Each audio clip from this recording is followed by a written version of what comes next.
To talk to you today after my time off, my hiatus. I want to be is privilege, and I'm going to talk about it. I'm reframing it in the conversation that I'm going to have, just because again, I want to be strategic and proactive rather than outraged and reactive. And I want to also really build on a platform of education and research, so that for me, this is not about shaming people. And I saw myself going down that road. Um, yes, there's some behavior that needs to be called out, and I will continue to do that. But instead of shaming individuals, what I'm choosing to do in my do want to be right or doing me happy is cause a scene. Hashtag cause a scene will be more about calling things out, but also making sure, not but, calling things out, period. And making sure that I've at least provided a strategy, a insight, a something to think about for people. Because when I shame, people shut down. And that's not going to get us moving forward. That's not my goal. This message is not for everybody. It's not how everybody chooses to do this. There are going to be some people who still, people taking defense, because that's not my issue, your emotions or your responsibility. But what I want to talk about is having a broader conversation, because as I was reflecting, and definitely as I've changed, as I've developed a nuance about defining things, when I have said underrepresented equals numbers, marginalized equals treatment, diversity equals variety, inclusion equals experience, and then I added privilege equals access. And on the shirt, I actually have changed the shirt so that privilege equals access comes first, because that's the most important lens that all of this needs to come through. And so I will be continuing to talk about privilege, but privilege has become such a loaded word, and it causes those individuals of privilege to become many become very defensive, many become very guilt-ridden, many, all these different things that are not my responsibility. But I recognize that those things are there. And so it caused me to just reflect on how to approach this and still be authentic and say what needs to be said in this space. One of the things that the lessons I've learned and takeaways is privilege is not just about white men or white women. As I talk to people around the world, privilege, and that's what I love that I changed, that for me, privilege equals access. Because in other parts of the world where there are no white women or white men who are in charge, there may be some leftover colonial, well, not maybe, there are definitely some leftover colonial things if they've been colonized and all those kind of things, but that's not what I'm going to talk about here. I'm talking about even in cultures where again, the white person is not the dominant, and their presence isn't currently being felt or being held as an oppressive force for them. Every society has it.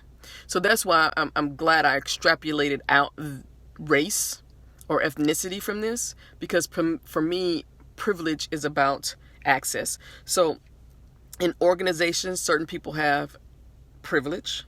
In education, certain people have privilege. This keeps coming back to me when I think about when I was speaking at JSConf in Colombia, and I was having a conversation with someone who's Colombian who has actually lived in Canada, and she was showing me around, and she was saying how wealthy Colombians want to be like Europeans. Middle class Colombians want to be like U.S. citizens, and poor Colombians want to be like Mexicans. And that just shocked me. So I was like, so no one wants to be No one wants to be a Colombian. That just really got me. But it shows the privilege that individuals have, and not embracing their own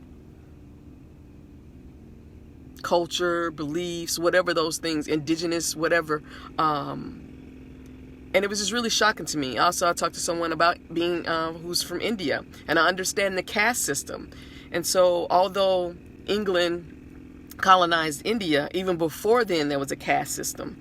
And she explained how it's easy to tell where somebody is, what job they have, based on how they drape their sari. And that's about privilege, because many Indians of privilege, middle and upper class, no longer see the sari as something that they can be prideful of. And also, she was saying that the most popular sari drape now is European. It's not even, it was a European, what am I trying to say? The word concoction is coming to my mind, but it's a European design. And so, again, that's about privilege. And so when I talk about privilege, what I'll be sticking to is situations in which people who have access, whether unearned, unintentional or not, aren't sharing that access and providing opportunities or solutions or strategies for how they can share that access. That's a huge bit about what League of White Men is. Now, that's definitely white privilege, but I'm asking white men to allow me to access their privilege through the League of White Men. And it goes back to being a power ally. And are you willing to make yourself uncomfortable so that I can be comfortable? And so that's privilege has and that was one of the reasons I honestly had to take a break, because I was so freaking angry. I was getting, literally, when I saw, and this is just honest, when I saw things on Twitter or social media from white people, male or female, that seemed to me to be dismissive, non-inclusive, I was immediately feeling this vial come up in my throat, and I just wanted to spew it out. My heart was starting to palpitate, because there was so much anger and distrust and all that there, and I don't want to live like that. I cannot live like that. I do not want #CauseAScene to be that. That's not what it is. It is the strategic disruption of the status quo in our technical organizations, communities, and events. And it's strategic because we need people to learn. And so I recognize that privilege is just not whites. I recognize that I have to be responsible for my own emotions, my own thoughts and feelings and actions, as do people of privilege.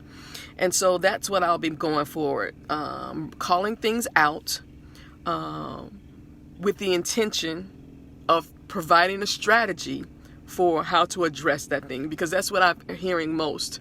There are many people of privilege who want to help, they just don't know how to help.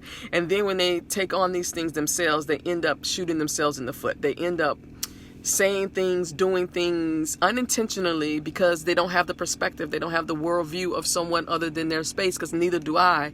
But when they don't come to people from underrepresented or marginalized communities to ask, how can I help you, or what do you need from me, not assuming that I have the answers, they fuck it up. So this is an effort to keep people with access, privilege equals access, from fucking it up, and to be able to use that privilege for the benefit of all. So thank you, and have a wonderful day.